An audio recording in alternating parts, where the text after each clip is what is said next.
अस्सलामुअलैकुम दोस्तों, मेरा नाम एहतिशाम अफजल है और आप देख रहे हैं नॉलेज वर्ल्ड। दोस्तों, सैर व सियाहत के इस सफ़र में मेरी और आपकी आज की मंजिल वस्ती यूरोप में मौजूद एक इंतहाई खूबसूरत दौरे जदीद और दौरे कदीम में इनफरादियत का हामिल मुल्क जर्मनी है।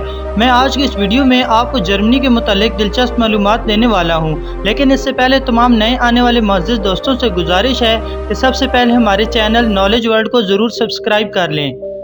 दोस्तों, जर्मनी आबादी के लिहाज से यूरोप का दूसरा बड़ा मुल्क है। जर्मनी का कुल रकबा 3,57,386 मुरबा किलोमीटर है। इसकी कुल आबादी 8 करोड़ 80 लाख के करीब है, जो कि दुनिया में 16वें नंबर पर शुमार होती है।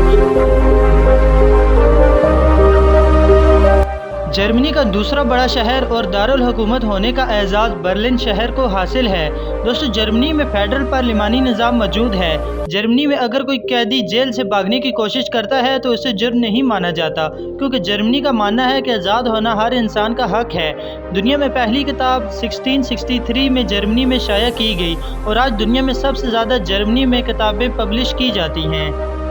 दोस्तों, पहली जंग अजीम में जर्मनी के इतने लोग मारे गए थे कि जर्मनी की 70% औरतें बेवा हो गई थीं।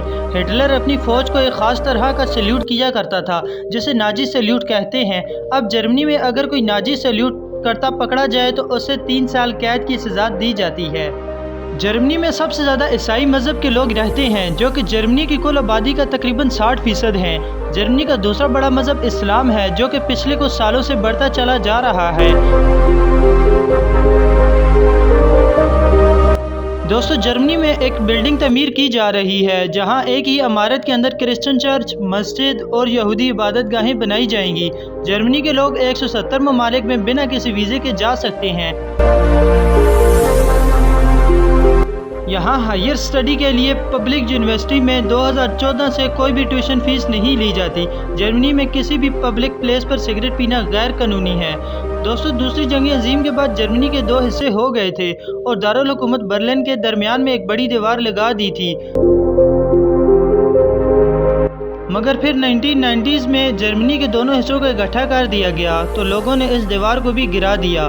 बड़ी बड़ी कार्स के ब्रांड्स ऑडी, मर्सिडीज़ और BMW ये सब जर्मनी की ही कंपनीज हैं। आज दुनिया में तकरीबन तमाम ममालिक में इन कंपनीज की कार्स बहुत ज़्यादा सक्सेसफुल जा रही हैं। जर्मनी के 70% हाईवेज़ पर कोई स्पीड लिमिट नहीं है, लेकिन हाईवे पर ईंधन का ख़त्म होना गैर कानूनी माना जाता है। दोस्तों, जर्मनी का कौमी खेल फुटबॉल है। इस मुल्क का कौमी जानवर गोल्डन ईगल है। जर्मनी का कॉलिंग कोड +49 है। कौमी ज़बान जर्मन है और अगर करेंसी की बात की जाए तो जर्मनी का करेंसी नोट यूरो है। इसके अलावा दोस्तों, जर्मनी यूरोपियन ममालिक का भी रुकन है। तो दोस्तों, ये थी जर्मनी के बारे में कुछ मालूमाती और तफरीही वीडियो। आपको आज की वीडियो कैसी लगी कमेंट बॉक्स में ज़रूर बताइएगा। हमारी हौसला अफजाई के लिए वीडियो को लाइक और शेयर करना मत भूलिएगा। मज़ीद इस तरह की वीडियोस देखने के लिए हमारी यूट्यूब चैनल नॉलेज वर्ल्ड को ज़रूर सब्सक्राइब कर लें, ताकि हमारी आने वाली हर नई वीडियो सबसे पहले देख सकें। मिलते हैं इसी तरह की एक और इन्फॉर्मेटिव वीडियो में, तब तक के लिए अपना ख्याल रखिएगा। अल्लाह हाफिज़।